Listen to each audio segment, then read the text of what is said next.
Hello, welcome back to my channel. My name is Brighton, and today we are reading and reviewing Bella! Where the hell have you been, Loca? the Twilight series by Stephanie Meyer.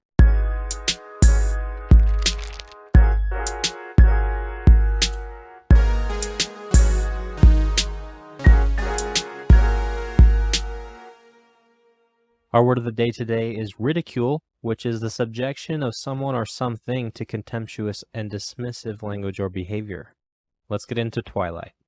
Bella Swan, noticing her mother's growing unhappiness, chooses to move from Arizona to Washington to spend some time with her estranged father while her mother travels with her stepdad for work. This forces Bella out of her element. She finds that the weather is different, the pace of life is different, and the people are very different. Little does she know that this overcast town of Forks, Washington holds old secrets. She's immediately uncomfortable at school and at home, feeling out of sorts with this new environment. All this changes when she finds some friends and meets the Cullens, a dynamic and private family with a mysterious past. The 4 Twilight books were released from 2005 to 2008. I'm sold 3008, you sold 2000 and late. I'm trying to think of what I was up to during that time, because 2005 both seems like it was yesterday and like 1,000 years ago. I was 12 when the last book, Breaking Dawn, came out, but I didn't get around to reading them until I was 13 or 14, and I picked them up out of curiosity because I'm not one to base my decisions off of other people's opinions, and I was really curious what all the hubbub was about. In full disclosure, I didn't reread the books this week in preparation for this review because I just read them not too long ago and didn't feel much like reading them again. Continuing on, these are books that had so much hype surrounding them when they first came out. They were talked about all over the country. With the popularity of the internet growing, it became the basis of a lot of internet chatter, with people speculating about how the series would end, writing fan fiction, and also discussing who was better for Bella, Edward or Jacob. How can I ever trust her scientific conclusions if she prefers Jacob to Edward?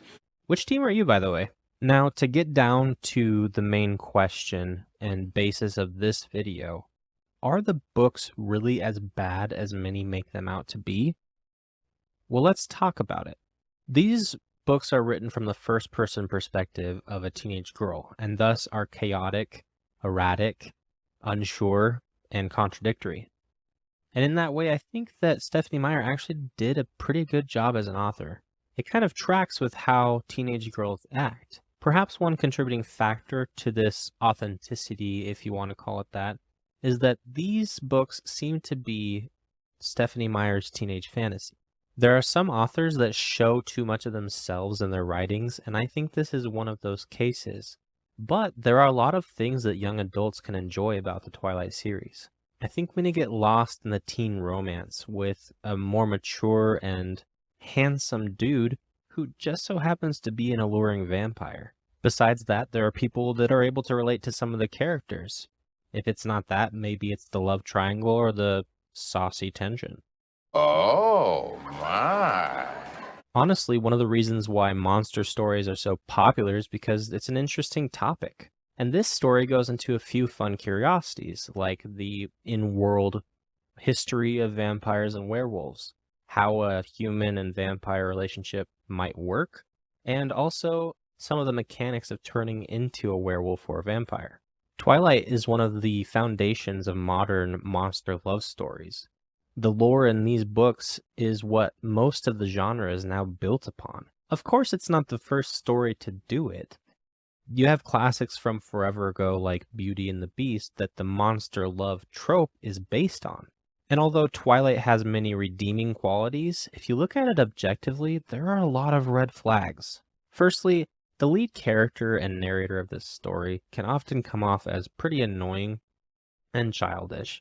In her defense, she is a teenage girl living with some pretty unrealistic drama.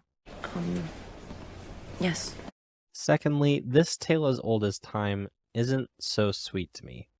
Some argue that Edward is pretty much a forever 17-year-old, and it's not weird that he's in love with a teenage girl. I disagree.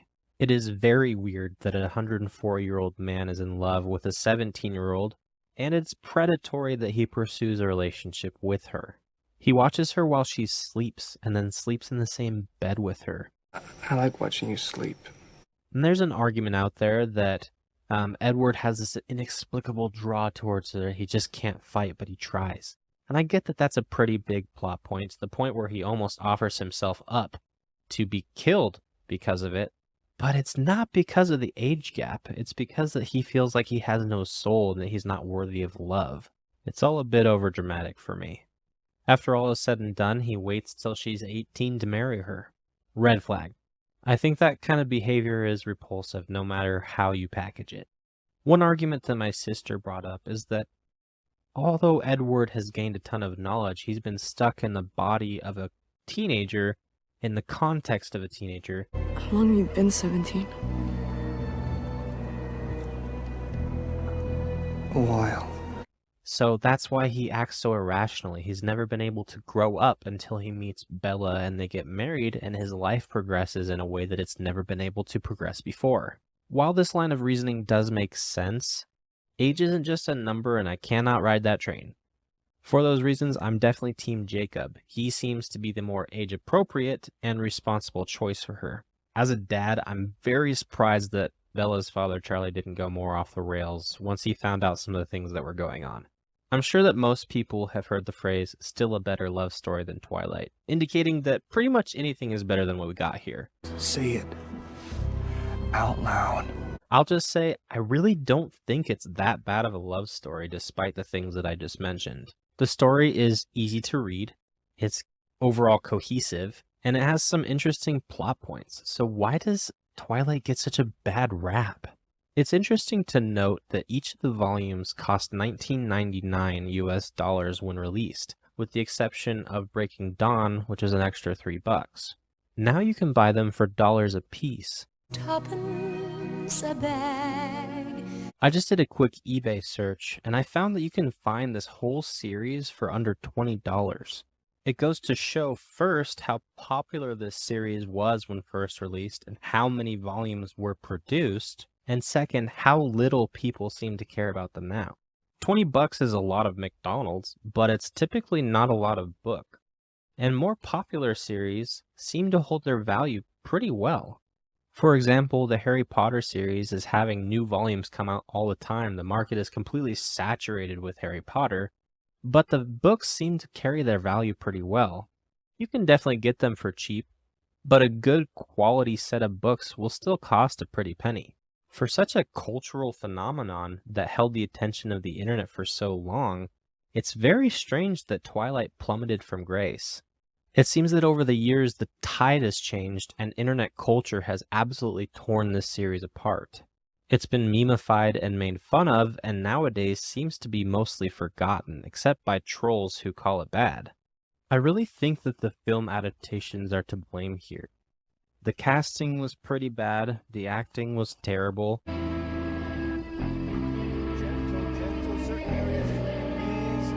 The dialogue didn't get translated well to the screen. Also, some of the visual effects were pretty laughable.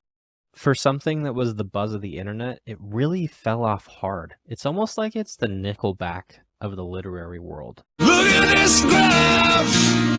Everybody hates on it, but they're not really sure why it's bad. I think it is clear to see, though, why the movies are pretty bad. This may be a hot take, but I'm not ashamed to say that I actually really enjoyed reading Twilight as a teenager, and even as an adult, it's not a bad read. Of course, as I've matured, some things aren't as relatable or as sensible as they once seemed, but that's just growing up. But, what did you think of Twilight?